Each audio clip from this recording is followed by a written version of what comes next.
So I'm Marc Futernick, and I have the distinct pleasure of introducing the first of our keynote speakers. I am also an editor with the Journal of Climate Change and Health. I also want to mention that I'm an emergency physician with a very large medical group called U.S. Acute Care Solutions that just recently took the White House HHS pledge. So I'm really proud about that. But I want to introduce Nalleli Cobo.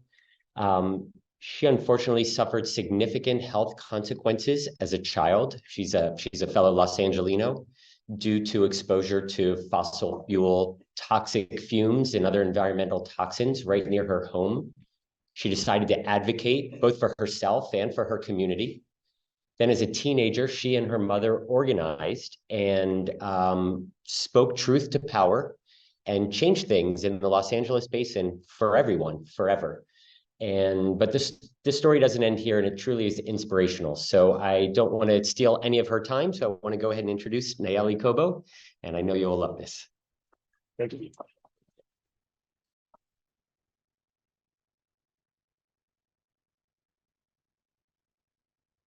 Hi, everyone. How's everyone doing? Good. That's all I get? Really? Come on. I'll work with what I get. All right. Hi, everyone. My name is Nalleli Cobo. I'm very honored to be here with you all. I believe storytelling is a very compelling form of activism that oftentimes goes unnoticed. And I'm going to be sharing my story with you all today. I like to start off my presentations by asking you guys to actually yell something at me. And my question is, what do you all think belongs in a community? Yeah, please. Love. Love. Parks. People. Trust. Cooperation.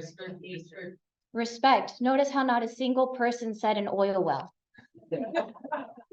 The harsh reality is that the United States has 18 million Americans that live a mile or less to an active oil and gas well. Los Angeles is the largest urban oil field in the nation, with over 580,000 Angelenos living a quarter of a mile or less to an active oil and gas well. I grew up 30 feet across the street from an active oil and gas well that severely impacted my health. What do you do when your community is under attack? You stand up and you fight back. So that's exactly what we started doing as a community in South Los Angeles. We started organizing ourselves, door-to-door knocking, sharing our stories with neighbors, trying to create awareness of what was going on in our communities. When drilling for oil, it often smells like rotten eggs. Nobody wants to smell that. Something the oil well in my community would do is add more chemicals to mask the smell. So then our community would smell of cherries, guava, chocolate, citrus. That shows the lengths that they will go to cover their tracks and how little they care about the surrounding community and their workers. As I mentioned before, I love my community. I love my community. I grew up in the beautiful, vibrant community of South Los Angeles. It was truly where everyone knew your name. It was a sense of family where if my mom was making breakfast and she realized we didn't have cheese for the omelet, I could ask my neighbor and they would give us cheese and tomatoes and spinach to really jazz it up. Or if we were walking home from school and I saw the ice cream man and I didn't have money, he would let me pick my popsicle and I could pay him the next time I saw him. I also went to Catholic school my entire life. First grade through senior year of high school, I had been in this community where I had been learning about God's creation, learning to protect God's creation, to protect one another, to follow the golden rule, which is why I was heartbroken when I learned the community and the oil well in my community operates on land that is leased to them by the Archdiocese of Los Angeles. As someone that has gone to this school, I feel like it is my job to call them out on being hypocrites, because that is not what Jesus would do. And it's unfortunately another way that the church is abusing children. The oil well in my community has 21 underground wells. They operate with 9 surrounding schools in the area. It shares a wall with a high school for children with disabilities, such as paraplegia, and it shares another wall with a daycare for newborns to 2-year-olds, and it's 30 feet from a senior living facility. It's affecting all ages and stages of life. Something people often don't know is that these oil wells operate under such immense pressure. Valves have to be manually opened every 10 to 15 minutes to prevent an explosion. I remember I was 10 years old when I learned this. And the best way I could imagine it and comprehend it was that we were popcorn. You know, when you're 2 seconds too late to the microwave, your popcorn gets burnt. That was the reality for myself and my family and my community. We were living on a bomb. And then 3rd grade, I would remember checking the clock every 10 to 15 minutes and whispering to myself, I hope they open the valves. Eventually, I would get distracted with Foursquare or kickball and my day would go on. But as I would leave school at 3 p.m., I would whisper to myself, well, I forgot about the valves. I'm glad the worker didn't. And that worker had allowed me and my community to live another day. While fighting for our safety and our environment, we were also fighting for our health. In my personal experience, at the age of 9, I started getting really sick. It all started with a nosebleed. Brushed it off. I didn't drink enough water that day. It was too hot outside, until that nosebleed came back 3 times later that week, each time stronger than the last. I got body spasms that were so severe I couldn't walk. My mom would have to carry me from one place to the other. I had heart palpitations and I used a heart monitor for several weeks. Headaches, stomach pains, I developed asthma. That's something I'm always going to live with now, as well as my nosebleeds getting so severe I could no longer sleep in my own bed. I would sleep in a chair to prevent choking on my own blood at night. I remember when I got my first MRI, I was 10 or 11, and the doctor had explained it to me as, this machine will take a picture of your brain. Simple, right? Not to me. To little me, the way that the scan would work is that they would put me into this tube thing and they would see bubbles of my thoughts. I love Justin Bieber, and I have never gotten over my Bieber fever. That being said, when I was 10, I would think to myself, Naya, when you're in this tube, you can't think of Justin Bieber serenading you to One Less Lonely Girl. You have to think of the pain, you have to think of the smell. So then the bubbles of images, that's what they would see and they could properly diagnose me. We were fighting 3 monsters as a community: the oil industry, the broken regulatory system people of color constantly fight, as well as the archdiocese, without attacking the faith. I really like to make that point clear. I am the proud daughter of immigrants. My mom came here from Mexico and my dad from Colombia. And it's because of the sacrifices I know my mom as a single mother has made, that because she came to this country to give us, me and my siblings, a life she could only dream of. I could only imagine her fear and her anguish knowing that we were being poisoned in our very own homes, and that wasn't something she could control. It got to the point where these were common conversation starters between my community and in our community. Our parents would stop each other in the streets and say, how's your son's asthma? Or my daughter had a nosebleed, how's your child today? That's heartbreaking. The conversation should have been, my son is speaking at Hofstra University. My daughter got a full ride to college. That wasn't what was happening. So we started a grassroots campaign in our community called People Not Pozos, People Not Oil Wells. And I'm a proud co-founder. And I am very, very happy to say that after 4 years of us tirelessly organizing in what felt like silence, we captured the attention of the Los Angeles Times. The LA Times wrote a story about my community, which captured the attention of former US Senator Barbara Boxer. She came to my community and had a press conference in front of this oil well where she pleaded them to cease operations. She also had US EPA, Environmental Protection Agency officials go inside of the well to conduct an investigation. The officials had to evacuate themselves after 5 minutes of being inside because they got sick. 5 minutes. The oil well temporarily closed shortly after, and I remember getting that call like it was yesterday. We were having family dinner, and my mom excused herself, and she started crying. Being the nosy kid I am, I started poking her and going, Mom, what's wrong? Mom, what's going on? What's going on? And she got on her knees because I was shorter, And she said, Alenko's closing. Oh my God, I'm gonna cry. I got so excited that this little 12-year-old didn't know what to do with herself that I asked my mom for permission to scream because you couldn't scream in the house. And I was just screaming and running around, and I ran to the window and I opened it. So simple.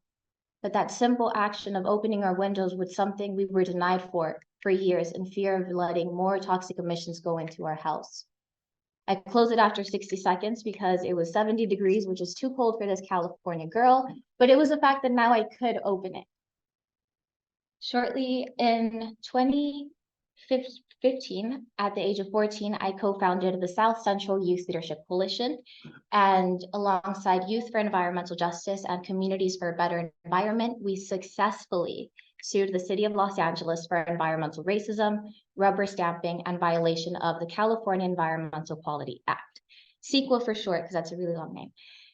We won, and that was historical because we were 14 to 17 years old, standing on our city hall steps, demanding our city guarantee us a livable city to inherit.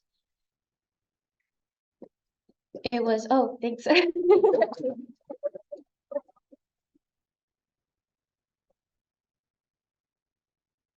Something often people sometimes don't know is that when the zoning code that addresses oil exploration was developed in the 1960s, seatbelt laws had not been implemented yet, and smoking on planes was still allowed.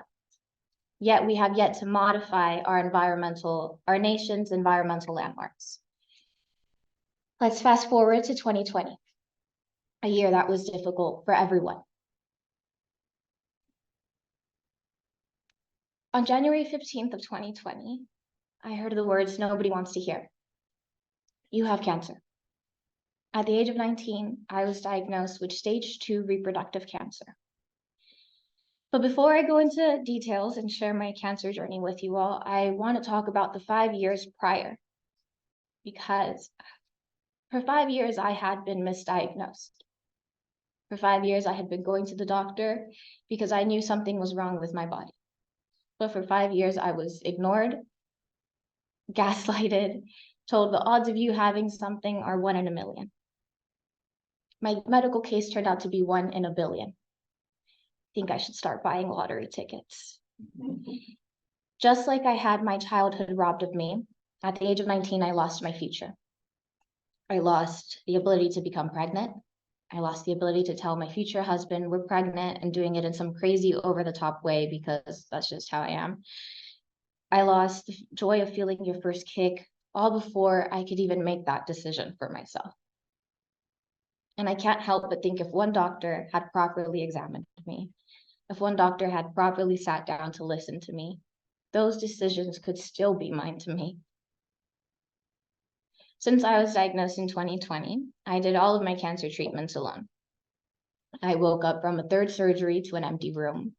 I would do my 8-hour chemo days alone. I was hospitalized for a week, and the only way my family could see me was standing on the roof of the next door building and waving to me like a little tiny thing. Halfway through my cancer treatments, I got really, really sick. We had to start having the conversation of clinical trials or waiting it out because I had developed this lump during active chemo and radiation. That was by far the scariest month of my life.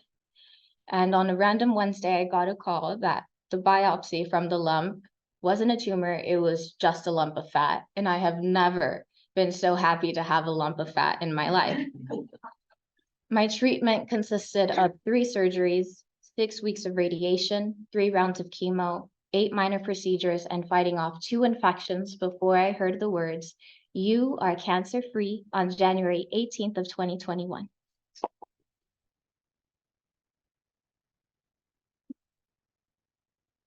Once I rang the bell, I thought my life would completely do the 180 and go back to my life of being a professional dancer, of being an athlete, of being me. Quickly learned that is not the way life works.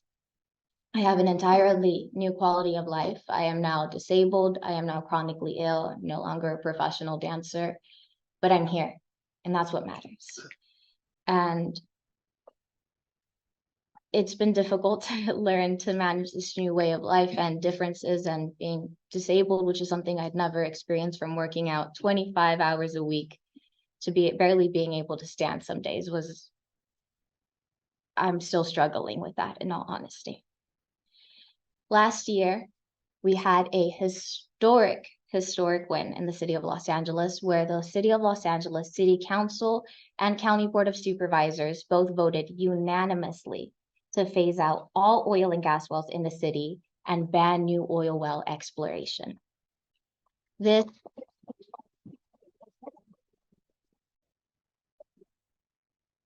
That is a historic win. That means that in the next 20 years, we are working to get it down to 5 or 10, but in the next 20 years, I will be able to say Los Angeles was the largest urban oil fields in the nation.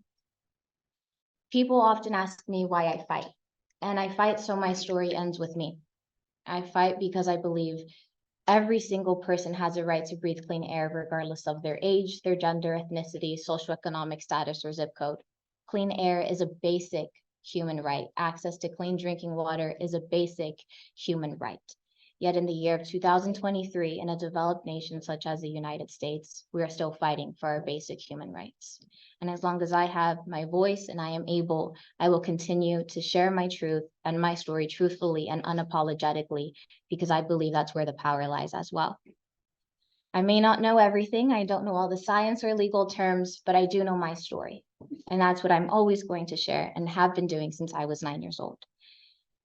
Last year, we also had another historic win with Governor of California, Governor Newsom, tongue twister for me, signed and implemented into law a 3,200-foot health and safety buffer zone between new oil extraction and sensitive land. That is SB 1137. Days later, the oil industry spent $20 million on an oil referendum.